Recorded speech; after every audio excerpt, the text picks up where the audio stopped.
Caríssimos irmãos, estamos dando continuidade às aulas, esse curso que estamos fazendo sobre Santa Teresa de Jesus. Nos últimos encontros, frisamos bastante sobre a oração, sobre as dificuldades na vida de oração, e hoje queremos, então, continuar aprofundando o nosso conhecimento, o nosso itinerário na nossa vida espiritual. Santa Teresa, ela diz que a união com Deus não consiste somente na oração. Olha que interessante. Ela, sendo uma santa, proclamada doutora da Igreja, ela nos ensina que ser santo, chegar a esta união com Deus, não é somente rezar. Eu disse, justamente no último encontro, que os pais de família, as mães, que nas suas atividades cotidianas não têm muito tempo para a oração, eles podem chegar à santidade. Eles precisam rezar, mas não irão rezar como os carmelitas, como os religiosos, que têm mais tempo para se dedicar à vida de oração. Então, muitos caem neste erro de pensar que a oração interior é o tudo da união com Deus. Para Santa Teresa, existem coisas importantes para se chegar à união com Deus. Eu quero mencionar esses 3 aspectos hoje nesse nosso encontro. 3 coisas fundamentais para que o ser humano possa chegar à sua união com Deus, e isso não se dá somente pela oração. A oração, é claro, é um importante instrumento para se chegar a esse caminho, mas não é o único. Primeiro, a unificação da nossa vontade com a vontade de Deus. É claro que para chegar a isso é preciso rezar, que a nossa vontade esteja configurada com a vontade de Deus. Aí nós podemos nos perguntar, mas padre, como fazer a vontade de Deus? Como fazer com que a minha vontade se una à vontade de Deus? Então, nós precisamos claramente observar o seguinte: a primeira forma de fazer a vontade de Deus, e isso a oração vai nos ajudar a realizar, a primeira coisa que nós precisamos fazer é observar os mandamentos da lei de Deus. Então, quando nós observamos os mandamentos da lei de Deus, nós temos ali claramente um instrumento para você fazer aquilo que Deus quer. Pois Deus nos deixou os mandamentos justamente para que o ser humano, na sua desordem, possa obedecer e fazer aquilo que Deus quer. Então, a respeito disso, dos 10 mandamentos, eu tenho aqui no canal Padre Rogério de Azevedo Silva algumas catequeses sobre os 10 mandamentos, nas quais eu explicito de maneira bastante demorada, bastante clara, sobre os 10 mandamentos, tratando do 10º mandamento até o 1º mandamento. Então você pode procurar aí na catequese com o pároco, e lá você encontrará essa catequese na qual nós tratamos sobre os 10 mandamentos. Então, aqui nós temos um meio de fazer a vontade de Deus: observar aquilo que está contido nos 10 mandamentos da lei de Deus, aquilo que o Senhor nos deixou. Um segundo meio para a nossa vontade se conformar e se unificar à vontade de Deus é aceitar o nosso estado de vida. Ou seja, se eu sou sacerdote, eu devo entender que dentro do meu estado de vida, do meu ministério sacerdotal, eu sou chamado a determinadas deveres, obrigações do meu estado, que exigem de mim algumas coisas, e que eu não posso murmurar contra isto. Eu preciso querer aquilo, eu preciso abraçar aquele estado de vida.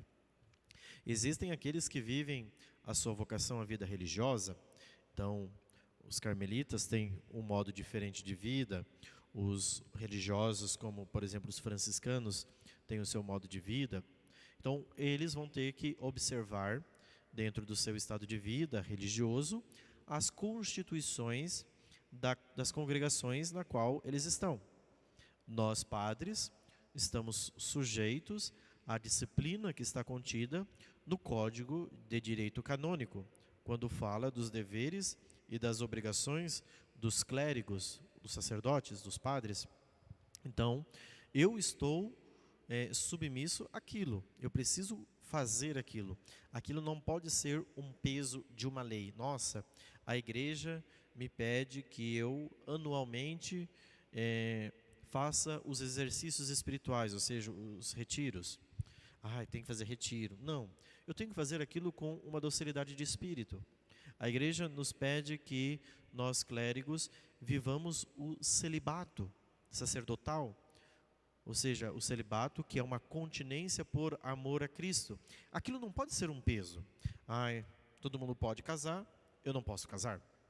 Então, eu preciso viver o meu estado de vida com a docilidade de espírito, amando aquilo. O celibato não é uma espécie de castração, onde a igreja me castra, me impede de viver a sexualidade. Não, o celibato é uma forma de amar. É uma forma de amar e de me oferecer, de sacrificar a minha vida e de colocar a minha vida nas mãos de Deus, sendo uma oferta de amor, sendo um sacrifício de amor a serviço dos irmãos. Então, como clérigo ou dentro do sacerdócio, eu sou chamado a viver aquilo que a igreja me pede em relação ao meu ministério. Assim como também os documentos emanados pela Santa Sé, que apresentam ali aos sacerdotes o caminho de vida espiritual que eles precisam percorrer. Aqueles que são chamados à vocação matrimonial devem, lá no seu estado de vida, seguir aquilo que é a missão própria do seu estado de vida. Como casado, esposo, esposa, você não tem um código para estabelecer lá na sua casa como o marido e a mulher e a esposa devem viver. Mas você sabe, por exemplo, que você é responsável pela educação dos seus filhos, a formação religiosa, espiritual do seu filho é responsabilidade sua, do seu pai e da mãe de família. A responsabilidade religiosa não pode ser delegada para o catecismo lá na paróquia. É claro que a criança vai fazer a sua formação catequética na sua paróquia, se preparando para receber os sacramentos da Eucaristia e da confirmação, mas não é simplesmente delegar para a catequese essa responsabilidade e você negligenciar esta responsabilidade. Essa responsabilidade é sua. Então, aqui está a nossa unificação à vontade de Deus dentro do meu estado de vida. Como esposo, o que eu preciso fazer lá na minha vida de esposo? Eu preciso amar minha esposa, eu preciso amar meus filhos. Como esposa, preciso fazer as mesmas coisas. Então, isso não pode ser um fardo, um peso, né? Onde você fica o tempo inteiro murmurando e reclamando. Mas, meu irmão, se você abraçou esse estado de vida, se você escolheu esse estado de vida, você precisa carregar a cruz própria desse estado de vida. Ou seja, você precisa unificar a sua vontade com a vontade de Deus, querendo aqueles sacrifícios que são próprios do seu estado de vida. Então, vamos recordar, para unificar a vontade de Deus, número 1, a observância dos 10 mandamentos. Número 2, o seu estado de vida. Se você é freira, se você é sacerdote, se você é casado, dentro do seu estado de vida, você precisa viver aquilo que é próprio do seu estado de vida. Viver a sua vocação com amor. Parar de reclamar, parar de murmurar. Aprenda a amar sua vocação, aprenda a fazer do seu estado de vida uma escola de santidade, certo? E terceiro, como unificar a minha vontade à vontade de Deus? Então, uma coisa importantíssima para unificar a minha vontade com a vontade divina é aceitar as contrariedades do dia a dia. Então, número 1, observar os 10 mandamentos. Número 2, aceitar o meu estado de vida. Então, dentro do estado de vida, acolher as cruzes que Deus me envia. 3, aceitar as contrariedades que são postas diante do meu dia a dia. Então, existem contrariedades da nossa vida contra as quais nós não podemos lutar. Existe um estado de coisas que nós não podemos mudar. Então, cabe a nós dobrarmos a nossa vontade, nos configurarmos à vontade de Cristo e aceitar. Se está chovendo muito e não para de chover, não cabe a nós murmurarmos contra o tempo. Aceita, queira. Se está um calor onde existe uma indisposição, onde você se sente contrariado por aquele calor, porque abaixa a pressão, porque você transpira muito, ou porque acontece outras situações e fatores, Senhor, eu quero isto. Então, parar de murmurar contra aquilo que está posto, o estado de coisas que está posto na nossa vida, aceitando, querendo aquele estado de coisas, e não lutando contra ele, e murmurando, reclamando, parecendo uma língua que fica o tempo inteiro só blasfemando e reclamando contra tudo e contra todos.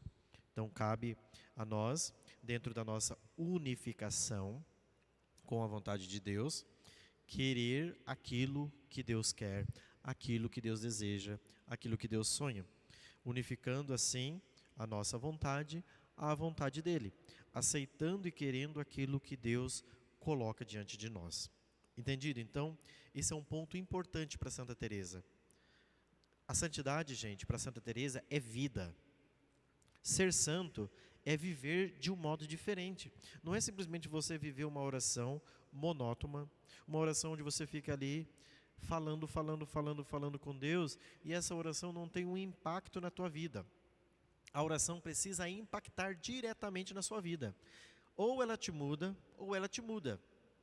Ou, para Santa Teresa, gente, isso é fascinante. Oração é vida. Se você está rezando, e você continua a mesma pessoa, isso é sinal de que a sua oração não está tendo utilidade, ela não está servindo para nada, porque ela não está mudando você. A oração precisa provocar uma mudança interior, ela precisa revestir a minha vida de tal modo que eu vou sendo revestido da imagem de Cristo. Vou sendo transformado por Ele e a minha vida vai se afeiçoando à vida dEle. Então a santidade não consiste somente na oração. Essa união com Deus não é só rezar. É querer a vontade de Deus através dos mandamentos, é querer a vontade de Deus através do meu estado de vida que eu escolhi agora, eu preciso aguentar o tranco, é querer a vontade de Deus que se manifesta nas contrariedades do meu dia a dia, das quais eu não posso lutar. Por exemplo, quando você está indo para o seu trabalho, de repente o sinal do trânsito lá do semáforo está fechado, está vermelho, não tem o que você possa fazer. Espera, mas você fica impaciente porque você já está atrasado, a sua esposa te atrasou, os seus filhos, você tem que passar na escola, deixar teus filhos e depois você tem que ir para o seu trabalho. Mas tá, a culpa foi de quem? Você não se planejou. É claro que existem contrariedades que surgem no meio do caminho que são imprevistos. Dentro das imprevisibilidades, a gente precisa dizer o quê? Senhor, eu quero. Vai ter como você abrir o sinal, você tirar todos os carros que estão na tua frente? Não há. Então, contra aquilo que a gente não pode lutar, a gente aceita. A gente diz, eu quero aquilo que Deus quer. Isso é uma forma de unificar a minha vontade, ou seja, de dobrar aquela vontade interior, que está querendo uma coisa, mas as coisas estão se manifestando de outra forma. Então, contra aquelas coisas que estão se manifestando de outra forma, não adianta você bater, buzinar, gritar, xingar, que as coisas não vão mudar. As coisas não vão melhorar porque você está apertando uma buzina. Ou seja, o apertar a buzina não vai fazer com que os carros desapareçam da tua frente. Então aquilo você precisa fazer o quê? Aceito, Senhor. Permita-me viver esta contrariedade por amor. Veja, isso é vida. Isso precisa ser levado para a nossa oração. Senhor, eu estou muito impaciente. Eu estou muito irritadiço. Eu estou muito insatisfeito com tudo aquilo que está à minha disposição. Isso precisa ser oração, mas isso também precisa ser vida, porque senão a gente fica brincando de rezar, a gente fica maquiando a nossa vida de oração. A gente vive de um faz de conta. Na oração, tudo é muito pacífico, eu estou paciente, nada me atormenta, nada me perturba, nada me incomoda. Mas depois que eu saio lá do meu quarto, que eu fiz a minha oração, e que eu vou para a vida concreta e real, aí eu me deparo com as contrariedades. Por quê? Porque as coisas não são como eu planejei, as coisas não estão do modo como eu quero. Mas, meu irmão, o mundo não está aí à sua disposição para ser do jeito que você quer. Então você vai ter que aprender a contrariar. Então é isso que eu estou falando quando eu estou dizendo que você precisa aprender a aceitar as contrariedades que a vida lhe dá. É claro que isso é incômodo, isso gera indisposição, isso não é legal, não é agradável, mas aqui nós precisamos aprender a fazer esse caminho espiritual de uma configuração estreita com aquilo que Deus quer, com aquilo que Deus deseja, com aquilo que Deus planeja para a nossa vida. Um segundo ponto importante para Santa Teresa, então veja, a unificação da vontade de Deus, nós desmembramos em 3 pontos. Como unificar a minha vontade com a vontade de Deus? Número 1, observar os mandamentos. Número 2, viver a sua vocação, o seu estado de vida, aceitando tudo aquilo que está lá. Número 3, aceitar as contrariedades da vida. Um segundo ponto que Santa Teresa menciona é o amor ao próximo. Então, unifica a sua vontade com a vontade de Deus. Segundo, você precisa aprender a amar o próximo. Ou seja, o próximo precisa ser uma espécie de sacramento de Cristo. Ou seja, sinal de Cristo. A palavra sacramento significa símbolo, sinal. Então, o meu irmão precisa ser um sacramento de Cristo. Nós não amamos a Deus que não vemos, se não amamos ao próximo, a quem vemos, diz a primeira carta de São João. Então, é simplesmente uma loucura, é simplesmente uma insanidade pensar que nós vamos fazer uma experiência profunda de amor para com Deus se nós não aprendemos a amar os nossos irmãos. Então você precisa ter para com o próximo uma caridade, um amor verdadeiro, de quem ama o próximo por causa de Cristo. Mas aqui, não é somente amar as pessoas que nos cercam, as pessoas que nos fazem bem, é amar os nossos inimigos. Aqui o Evangelho de Mateus, no capítulo 5, logo que Nosso Senhor está apresentando lá o Sermão da Montanha, logo que termina as bem-aventuranças, ele nos apresenta uma espécie de regra de ouro. Se somente amais aqueles que vos amam, que recompensa tereis? Até os pagãos fazem isso. Portanto, sede perfeitos como vosso Pai do céu é perfeito. E como o Pai do céu é perfeito? Nosso Senhor vem a esse mundo, sofre os algozes, é rejeitado pelo mundo e, no entanto, no alto da cruz, dá a sua vida por todos nós. Como São Paulo diz, quando nós éramos inimigos da cruz de Cristo, Deus morreu por nós, Deus entregou sua vida por nós. Então, quando nós nos tornamos inimigos de Cristo na cruz, com o nosso pecado, o amor veio nesse mundo e nos amou. Deu sua vida, entregou sua vida incondicionalmente. Ou seja, você precisa aprender a amar o seu irmão e amar aquelas pessoas que não te fazem o bem, aquelas pessoas que te perseguem, aquelas pessoas que te criticam. Senhor, e o amor, gente, não é um fingimento, né? Quando eu estou falando de amor aqui, não estou falando para você ficar lá, ai, tudo bem, né? Fingindo amar. Não. O amor para com o próximo é rezar pelo próximo, é desejar o bem ao próximo. Eu não quero desejar de nenhuma forma o mal para o outro. Mas também eu não quero viver um fingimento. Então eu quero verdadeiramente amar o próximo. Ver no outro um sacramento de Cristo, ou seja, um sinal de Cristo. Termos naturalmente, meus irmãos, é tão bonito quando nós nos aproximamos do outro como quem se aproxima do Santíssimo Sacramento, vendo que o outro é um sinal de Cristo. É claro que as nossas paixões desordenadas, e é por isso que eu estou falando das dificuldades que nós temos no caminho de purificação, de crescimento na vida sobrenatural, na vida da graça, que nós enfrentamos. Por quê? Porque uma coisa é quando vocês estão ouvindo essa pregação e você se sente até entusiasmado nessa aula, nesse encontro, e você diz, nossa, eu quero fazer isso. Eu quero amar o próximo como um sacramento de Cristo. Outra coisa bem diferente é na prática, quando você se coloca diante daquela pessoa que calunia, daquela pessoa que te despreza, daquela pessoa que é indiferente com você, daquela pessoa que não dá a mínima para você. Bem diferente é a situação. Então, ali quando você tem que amar concretamente o próximo, aqueles que lhe são desagradáveis, aí vem o grande desafio. E é por isso que eu dizia no primeiro encontro, a oração não é uma atividade humana, a oração é uma atividade divina. Por quê? Porque nós, por nós mesmos, não temos força de conseguir enfrentar isso. É Deus quem faz em nós. Então você precisa pedir: Senhor, me ensina a amar o próximo. Me ensina a dar o passo decisivo do amor, para que esta pessoa não me seja indigesta como está sendo, mas que eu possa verdadeiramente amá-la como o Senhor ama. Se vós somente amais aqueles que vos amam, que recompensa tereis? Até os pagãos fazem isto. Portanto, amai os vossos inimigos, fazei o bem aos que vos perseguem. Essa é a regra de vida, essa é a regra de ouro. Veja que isso aqui, nós não estamos falando de oração. É claro que você vai levar isso para a oração. Nós estamos falando de vida prática. Por quê? Porque santidade é vida. O crescimento na vida da graça é viver aquilo que nós rezamos. Não adianta você rezar uma coisa muito bonitinha, você tem uma experiência com Deus maravilhosa, você chora, você sente arrepios, mas depois na vida prática você é um demônio.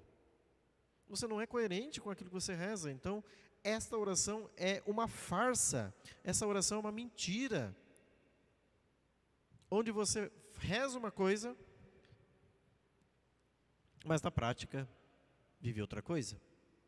Então tem alguma coisa muito errada. Tem alguma coisa que não está batendo. Então nós precisamos refletir seriamente sobre o nosso amor ao próximo. Então, coisas importantes para que a gente possa entender sobre a nossa união com Deus. Primeiro, unificação da nossa vontade com a vontade de Deus. Segundo, o nosso amor para com o próximo. Eu preciso amar o outro como o sacramento de Cristo. Terceiro, o nosso amor à Santa Igreja. Amar a Santa Igreja de Deus, que está constituída nesse mundo como a Igreja Católica. A igreja é sua mãe. Você precisa aprender a rezar e a amar essa igreja. Ame a Igreja Católica.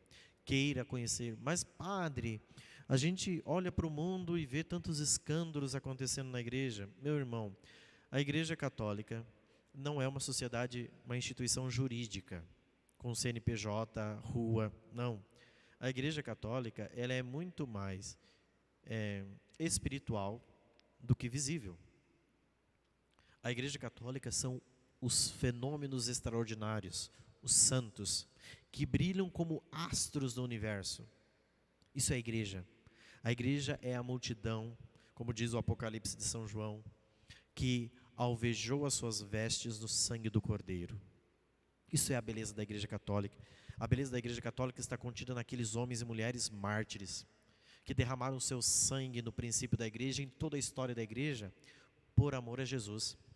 A beleza da igreja está nos santos doutores, homens e mulheres que gastaram sua vida pela fidelidade na fé, que procuraram conservar sempre no caminho reto e mostrar e deixar para todos nós a direção que nós precisamos atingir na busca da perfeição.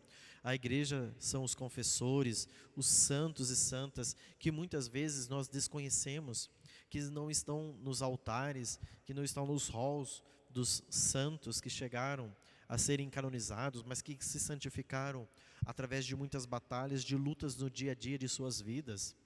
Isso é a igreja. Não um poço de miséria e de fragilidade que acontece em determinada cidade, determinada paróquia, por infidelidades dos clérigos ou de outros fiéis. A igreja é esse patrimônio espiritual de homens e mulheres que deram sua vida, que amaram o nosso Senhor Jesus Cristo, que gastaram suas vidas até as últimas consequências. É isso que eu estou falando quando eu estou falando amar a igreja, quando Santa Teresa está falando sobre isso.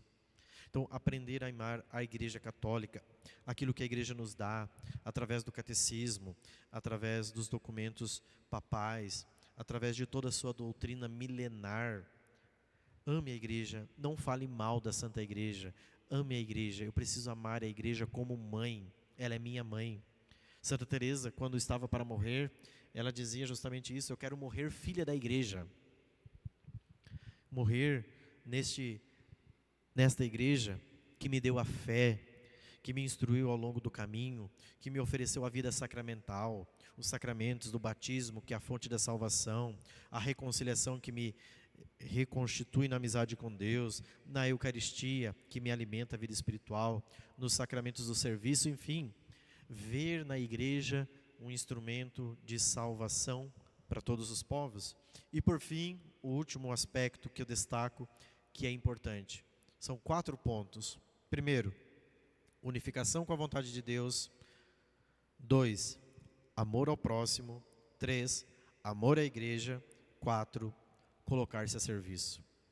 Não é possível verdadeiramente amar e seguir um caminho de santidade se a gente não estiver a serviço.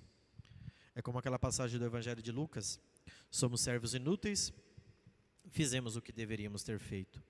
É compreender, meus queridos, que dentro do caminho da santificação eu preciso ser um servo dos servos. Eu preciso ser um servo de Cristo, me colocar à disposição para ajudar aqueles que precisam. Me colocar à disposição de fato para ser um instrumento de Deus na vida do próximo. Sendo na vida daqueles que precisam um instrumento da graça de Deus. É claro que nem sempre colocar-se a serviço é fácil, porque às vezes as pessoas podem se aproveitar de nós, né? E vamos dizer a verdade, nenhum de nós gostaria de ser simplesmente um objeto, de ser aproveitado. Estão usando da minha bondade, estão aproveitando da minha docilidade. Mas, meus irmãos, se nós não nos colocarmos como Cristo, como servo, a serviço, nós nunca vamos amar de verdade. Nós vamos sempre ficar esperando gratificação, reconhecimento, aplausos. Então, você nunca vai estar a serviço. Eu faço uma coisa aqui, eu preciso de um aplauso aqui. Eu faço outra coisa ali, eu preciso de outro reconhecimento. Ou eu faço porque eu estou esperando alguma coisa em troca. Eu sempre vou, mas o outro nunca me faz nada. Então, você de fato não está compreendendo a dinâmica de amar a Deus. Porque você quer sempre se beneficiar, se favorecer de alguma coisa em prol de si mesmo. Você é um egoísta. Então vamos pedir a Nosso Senhor que nos ajude a vencer isto, essa limitação da nossa natureza humana rebelde, feita das nossas paixões desordenadas, que nos impede muitas vezes de colocar-se a serviço. Em resumo, a santidade não consiste somente na oração. A santidade é um esforço para chegar a uma união com Deus. Para se chegar à união com Deus, 4 pontos fundamentais. Número 1, unificação da nossa vontade com a vontade de Deus. Número 2, amor ao próximo. Número 3, amor à Santa Igreja Católica. Número 4, colocar-se a serviço do outro. Em síntese, este é um pouco do caminho espiritual que nós vamos continuar trilhando na nossa busca de perfeição para adentrarmos o castelo interior de Santa Teresa. Nós nem iniciamos o castelo ainda. Nós vamos iniciar lá na frente. Eu estou preparando você para começar essa grande jornada. É claro que para adentrarmos essa jornada é preciso uma preparação para ver se nós estamos dispostos para entrar neste grande desafio. Espero que você não desanime, espero que você não afunde no caminho, mas que você prossiga firme, crendo e acompanhando que é Deus quem realiza em nós a sua graça. Deus abençoe você.